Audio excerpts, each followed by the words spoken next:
My name is John Smith. I'm a typical salary man working in the retail food industry. There's no particular reason why I entered this industry, but I joined this company because the salary is pretty high compared to others in the industry. You see, I'm a high school graduate who went straight into employment, so I didn't have many options when finding a job. Therefore, following the advice of my parents and teachers, I chose companies with relatively high salaries and went for interviews. As a high schooler, all the interviewers looked the same to me, and I couldn't really tell the differences between companies. So I chose my current company based solely on salary. That being said, the pay isn't exceptionally high. However, this company also has college graduates, not just high school graduates, and those people have slightly higher salaries. Because of that, there are people who look down on me for being a high school graduate. The person who looks down on me the most is my direct superior, Mr. Johnson. You working diligently today. Just cause you're a high school grad doesn't mean I'll allow any slacking off. You gotta work the same as us elites. With all due respect, I am working just as hard as the college graduates. I understand you place importance on academic background, Mr. Johnson, but isn't it about time you acknowledge me? I may be a high school grad, but I always work diligently. You, a mere high school grad, talking back to me, an elite college grad. You've sure gotten pretty full of yourself. Not knowing your place, that's typical of a high school grad. There are other high school graduates here besides me, but they're all working really hard, aren't they? So then why do you favor the college grads so much? Sure, there may be some hard-working high school grads, but looking at society as a whole, college grads are clearly more capable on average. That's why I favor them and think it's better to be nice to them. But there are people at this company who are college grads yet can achieve more than the high school grad employees. Could you please look at those numbers before making such statements? It's cause you've got an inferiority complex about your education level since you're a high school grad. That's why you're talking back to me like this. The college grads never say anything to me. That's absolutely not the case, but I wanted to speak up just this once since I'm looked down upon practically every single day. Don't get so full of yourself, high school grad. I could fire you for that, you know. If you're a high school grad, you need to have that level of awareness of the risks. It would definitely be a problem if I got fired. Fine, I won't say anything from now on. Good, you said you won't say anything more. If you ever talk back to me again, be prepared for the consequences. And so, I ended up in a situation where I couldn't say anything to Mr. Johnson. However, I'd been harassed daily up until now, so I couldn't let it go without talking back at least once. Of course, I could have just endured it, but even though there are other high school grad employees besides me, it bugged me that he kept making belittling comments to me in particular. Mr. Johnson said he'd fire me if I talked back again, but that's gotta be a joke. I produce decent results and contribute to the company, so I don't think they could fire me that easily. If they fired me, I think it would cause problems for Mr. Johnson too. I'm sure Mr. Johnson just got irritated that I talked back to him and blurted out that joke without thinking. The next day, perhaps feeling a bit of remorse, Mr. Johnson stopped bringing up my academic background. I'm assigning you this work today. I'm going on a business trip. Understood, sir. I won't forgive you if you don't do it properly. You better work hard while I'm away. Of course, I know. I'll complete it thoroughly as always. I won't cause any trouble for you, Mr. Johnson. You better not. And don't let talking back to me yesterday go to your head. I'm not getting carried away at all. I'll continue working the same as always. All right then, I'm counting on you to finish it by the time I get back from my trip. I think I'll be back in a few days. Yes, I'll make sure to complete it. Have a good business trip. I'm sure he mentioned firing me because I got carried away talking back, but he probably thought about what would happen if I actually did get fired. It's common for Mr. Johnson to assign work to me like this. But if I were to quit the company, Mr. Johnson would have no one to assign work to. In other words, he'd have to temporarily do the work he's been having me handle himself. Considering that, I don't think he could so easily fire me. That's how much he relies on me, and I'm not looked down upon by anyone besides Mr. Johnson. As I was thinking about that while working, Ms. Watson, a part-time employee, called out to me. Our company is mostly full-time staff, but there are also part-timers who do administrative work and such. Mr. Smith, are you close with Mr. Johnson? I feel like I often see you two talking, so I got a bit curious. No, Mr. Johnson and I aren't close at all. Actually, I'd say we have one of the worst relationships in this company. Oh, I see. My mistake then. I'm sorry for asking such a strange question. Not at all. I don't mind you asking, but why did you ask such a question? Do you want to get close to Mr. Johnson or something like that? No, it's just that Mr. Johnson has a bit of a bad reputation. Mr. Johnson's image isn't great, that's for sure. He often says unpleasant things to me, so I don't really like him. We could never be close. So there are others besides me who feel that way. Your reputation is really good, Mr. Smith, so I wanted to ask what kind of person Mr. Johnson is. Thank you for saying I have a good reputation. Mr. Johnson places a lot of importance on academic background, but has he ever said anything to you, Ms. Watson? No, he hasn't said anything to that extent yet, so it's okay. Thank you for your concern. I'm sorry for suddenly calling out to you. It's no problem. If Mr. Johnson ever says anything to you, let me know right away. When I said that, Ms. Watson nodded and returned to her workspace. Judging from Ms. Watson's demeanor, Mr. Johnson must have said something to her. Honestly, I thought I was the only one getting snide remarks for being a high school grad, but that's not the case at all. Come to think of it, I've never seen anyone smiling while talking to Mr. Johnson. I'm sure everyone gets snide comments from him without my knowledge. That said, since he makes the remarks to me loud enough for everyone to hear, the level is different, I think. Even so, to make such belittling comments to so many people, Mr. Johnson is a piece of work. Sure, looking at the company as a whole, Mr. Johnson graduated from a good college, but since we work at the same company, I don't think that matters. Plus, Ms. Watson just started here recently and isn't used to things yet, so getting condescending comments must be tough on her mentally. After Ms. Watson talked to me, I decided I'd protect her right away if anything happened. As I was thinking about that, I happened to witness Mr. Johnson making a snide remark to Ms. Watson. Can't even do that much despite being hired as a part-timer. Normal people get it done more efficiently. Since you're getting paid by the company, you better work hard or it'll be a problem. I'm very sorry.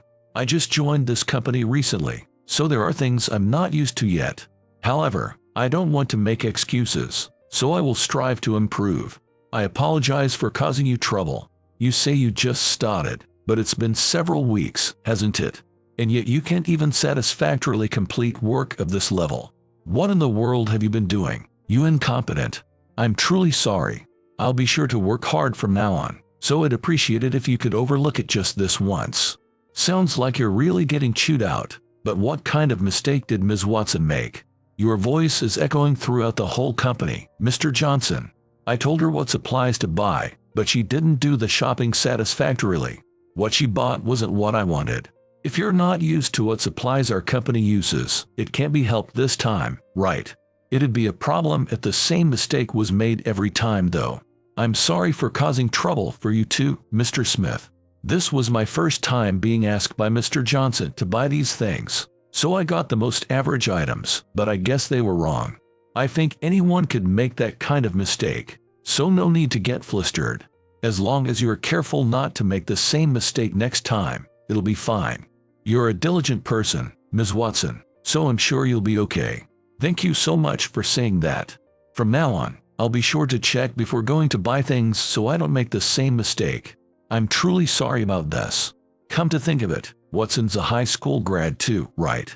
This is why I hate high school grads. Give me a break. She just started here, so it can't be helped this time.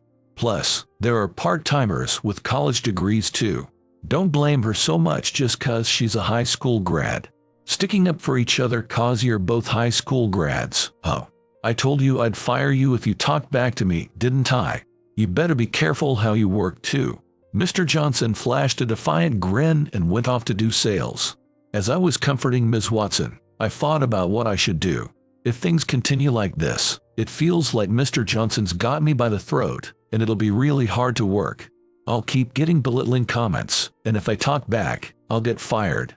If this company was truly unpleasant to work at, I might have quit right away and changed jobs. But everyone besides Mr. Johnson is really nice, and I'm fond of this company.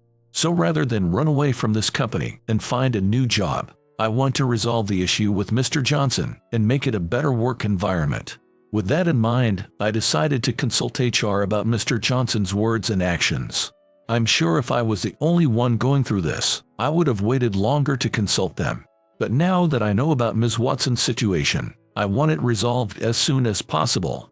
When I went to the HR department and the head of HR came out to see me right away, I have something I want to discuss regarding Mr. Johnson. Is now a good time? Yes, that's perfectly fine, but it's rare for you to come for a consultation, Mr. Smith. Other people come by fairly often. There were things I usually put up with, but it seems others are facing the same mistreatment, so I felt I had to consult you about it. If even someone like you wants to discuss it, I take it the content is quite serious. Actually, I joined this company right out of high school, and Mr. Johnson often looks down on me for that, even though there are plenty of people who join this company out of high school. So Mr. Johnson does that, huh?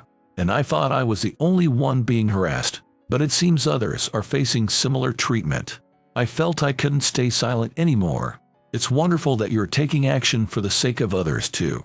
For now, please tell me what kind of things have been done to you. If there's anything we can do on our end, we'll handle it.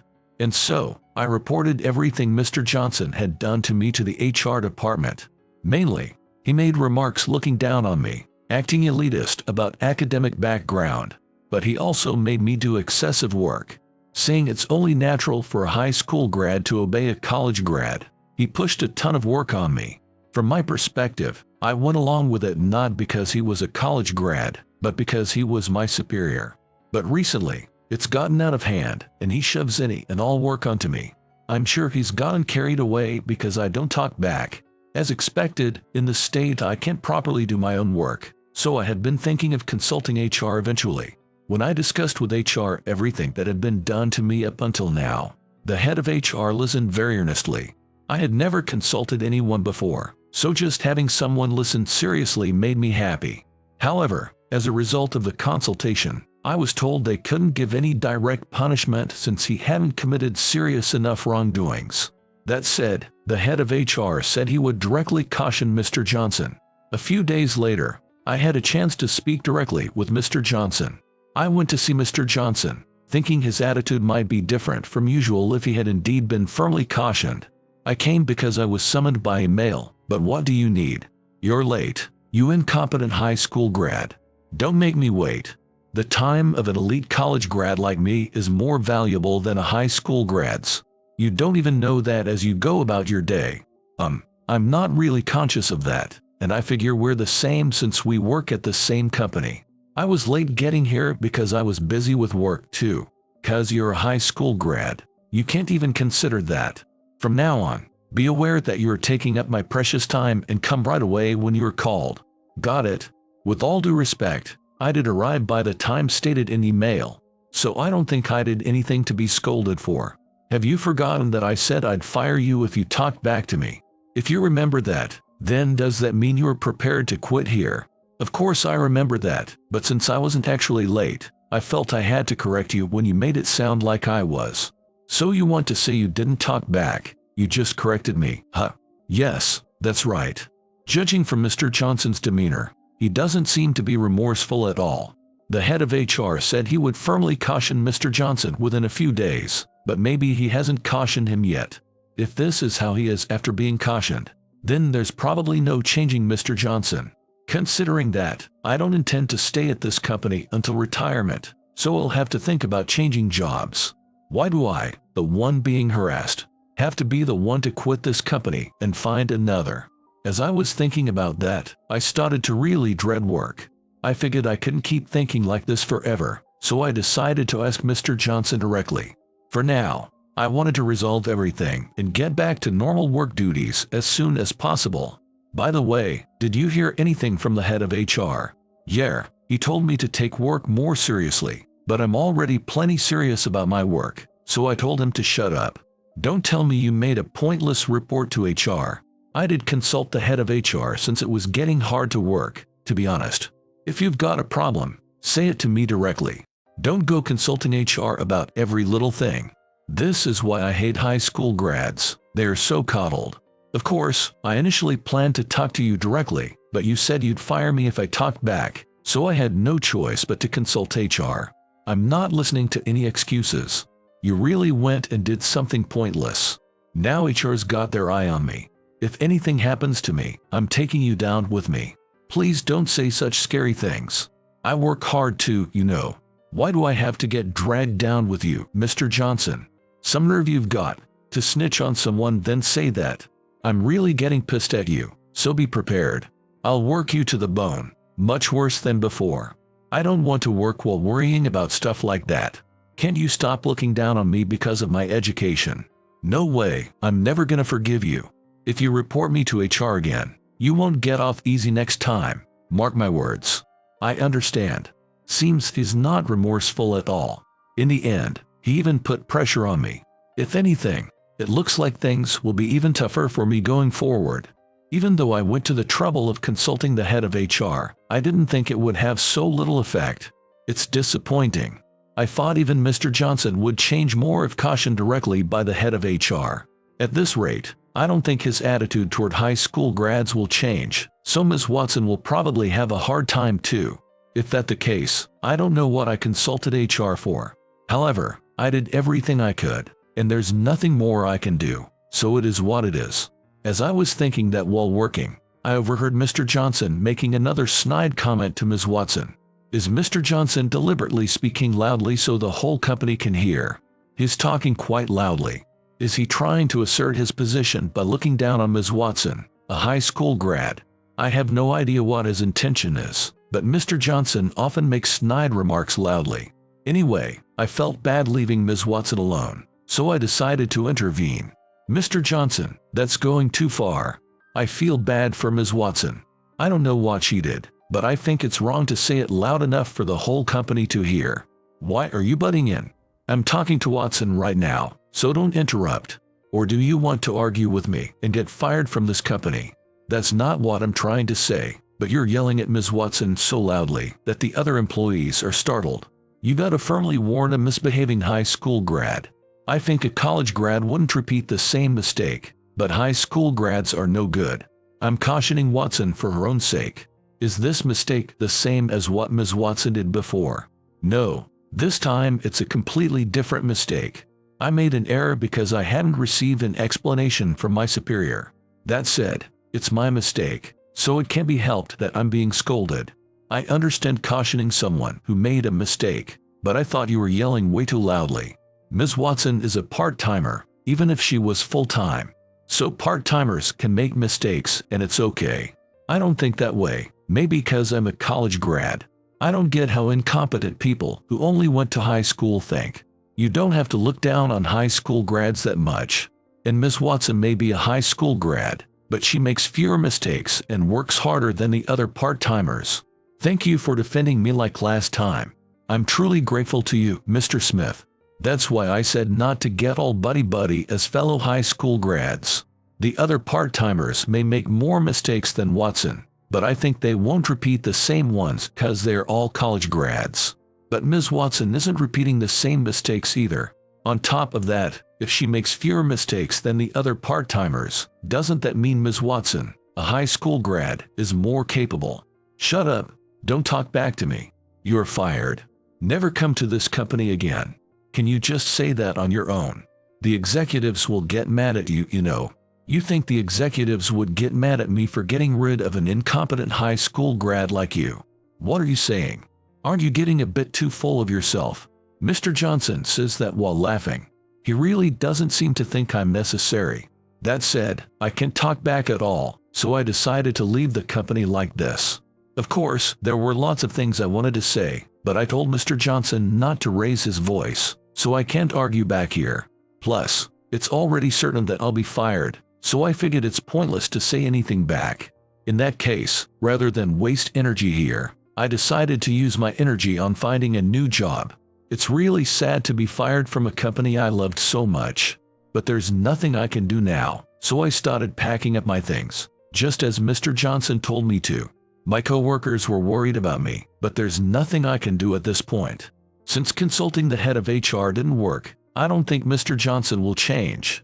If so, I think I would have been fired eventually. That's how fed up I was with Mr. Johnson's harassment, and it was taking a mental toll.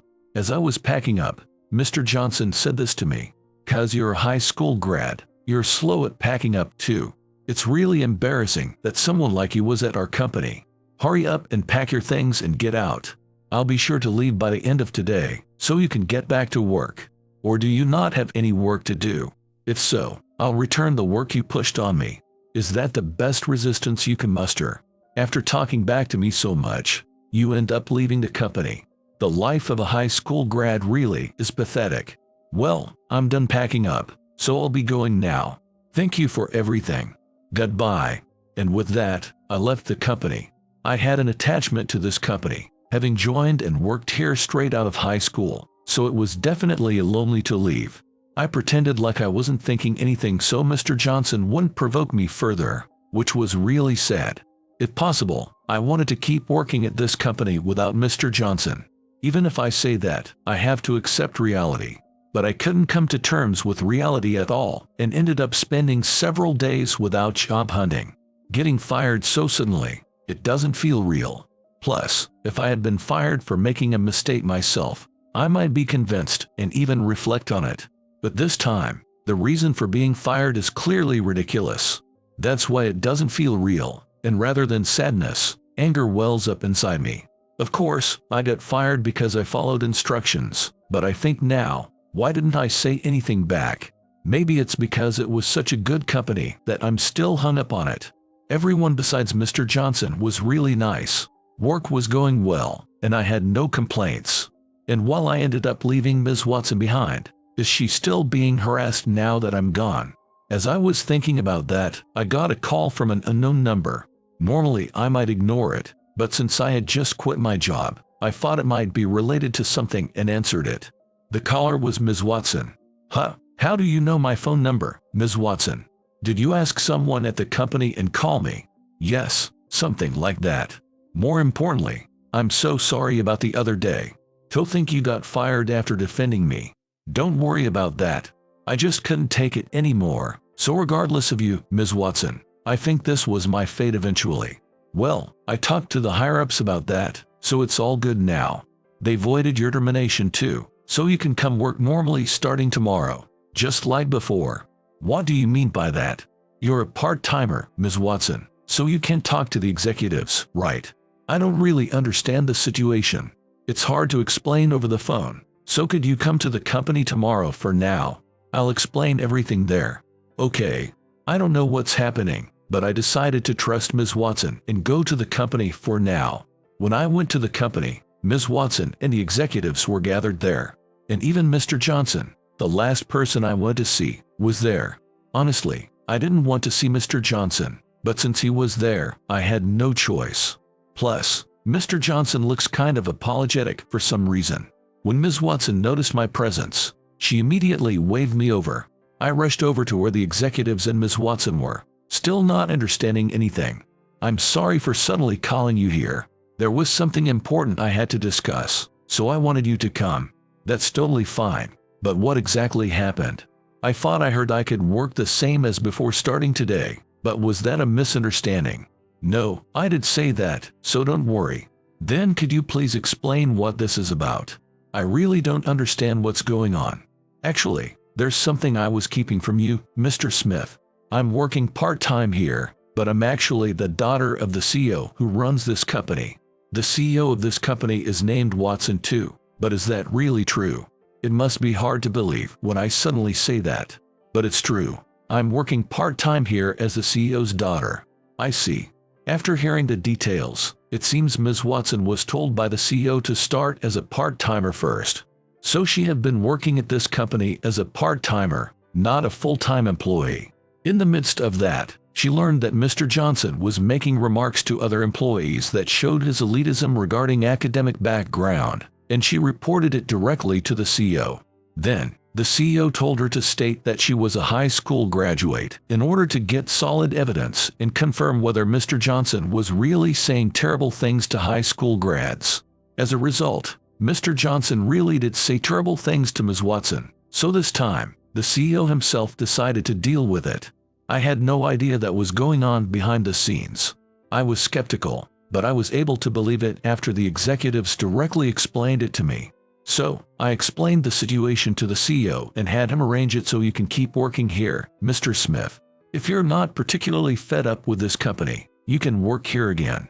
I want to check one thing. What's going to happen with Mr. Johnson? I don't have any issues with the company itself, but I don't get along with Mr. Johnson. I checked with the CEO, and it's clear he's had a negative impact on the company, so he'll be subject to severe disciplinary action. I haven't heard anything about that. What do you mean? Severe disciplinary action? I think it can be helped, to be honest. No way. I wanted to discuss my future here. I don't have any particular complaints about the company, but working with Mr. Johnson is a bit. I consulted the CEO about that too, and Mr. Johnson will be sent to a regional branch office, so you can work with peace of mind. I see. Thank you. In that case, I'll continue working here. The CEO seems to have high regard for your work too, Mr. Smith, so we'd be grateful if you'd stay with the company. Hey, I never heard anything about being sent to a branch office. It's an order from the CEO, so you can't ignore it. But still. And so, Mr. Johnson was sent to a branch office in despair. Also, he had been working as a department head, but it seems he was stripped of that position too. Personally, this is a company I always wanted to work at, so I'm really happy I was able to stay. I never thought the part-timer I helped would turn out to be the CEO's daughter, but I'm glad things worked out for the best in the end. I'm sure if Ms. Watson hadn't been considerate of me, I would have been living on the edge of despair. From now on, I've decided not to leave people in trouble alone, but to firmly lend them a helping hand.